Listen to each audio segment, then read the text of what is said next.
Jusqu'à 9h, Good Morning Business. Il est 7h46, Jean-Yves Le Gall contre Elon Musk. Jean-Yves Le Gall, président du Centre national d'études spatiales. Vous allez relever le gant, vous allez venger l'honneur de l'Europe. On va faire comme SpaceX, on va lancer des petits satellites avec Vega cette nuit. C'est SpaceX qui fait comme nous.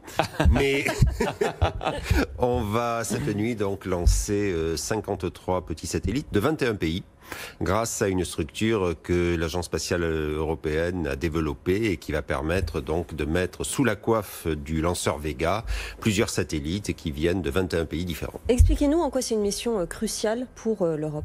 C'est une mission cruciale parce qu'il y a cette diversification du marché des lancements.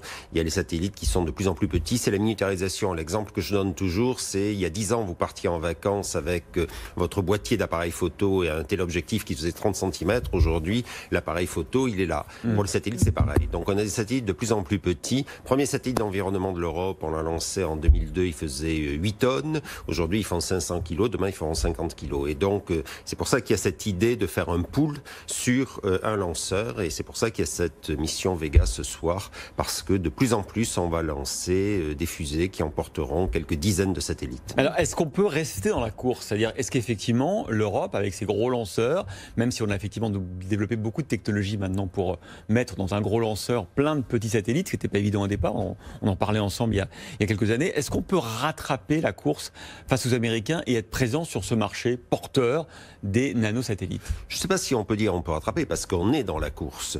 Cela dit, il faut voir que les Américains ont un budget qui est incomparablement plus élevé que le nôtre.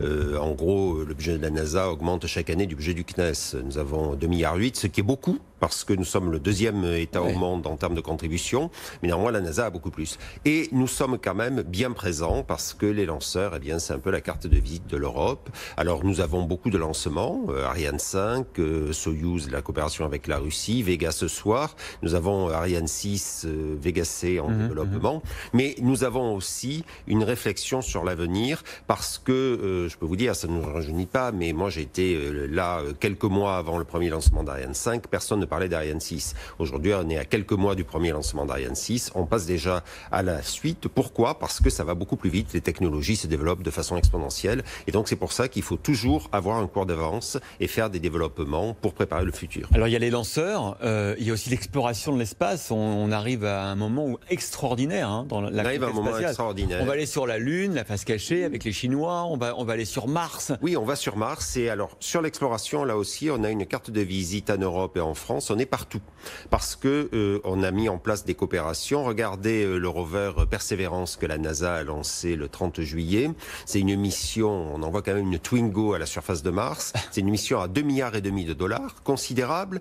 Et nous arrivons à placer nos instruments parce que nous avons des industriels du meilleur niveau mondial. Et ça, je crois que c'est quelque chose qu'il faut quand même souligner, la capacité de l'industrie française et européenne dans le domaine spatial à exister. Cet été, il y a eu une flopée de contrats. Airbus et Thales ont gagné des tas de contrats partout dans le monde, en Australie, aux Émirats, en Arabie Saoudite, ailleurs, parce qu'il y a justement cette R&D que financent les gouvernements et qui fait que nous avons des industriels qui vraiment rivalisent avec les meilleurs. Alors à quoi vont servir ces satellites que vous lancez ce soir? Alors ces satellites, ils servent à peu près à tout ce qu'on veut. Il y a de l'observation, il y a des satellites qui vont étudier la ionosphère, il y a des satellites qui vont faire des télécommunications. C'est vraiment multipurpose, comme on dit en bon français. Donc une très très grande capacité d'adaptation, de nombreuses applications, parce que là aussi le spatial, eh bien on parle beaucoup des lanceurs, on parle beaucoup des satellites, mais aujourd'hui ce dont il faut parler de plus en plus, ce sont les applications, parce que c'est là que finalement le gisement de croissance,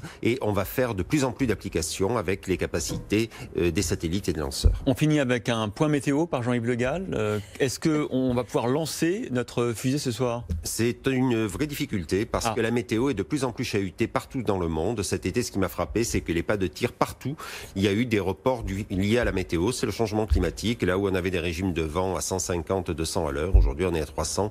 C'est compliqué. Mais enfin, on veille au grain et j'espère qu'on pourra lancer ce soir. En Guyane, la météo est bonne? En Guyane, la météo est bonne. Il faut qu'on ait des stations qui fonctionnent un peu partout à la surface de la planète. Et là, on a peut-être un souci pour ce soir, mais on en saura un peu plus en fin de journée. Notamment. En Corée, en particulier. Il y a un typhon. Voilà. On va suivre ça de très près. prêt. Hein. Merci Jean-Yves Le Gall, président du Centre national d'études spatiales, d'avoir été ce matin avec nous dans Good Morning Business.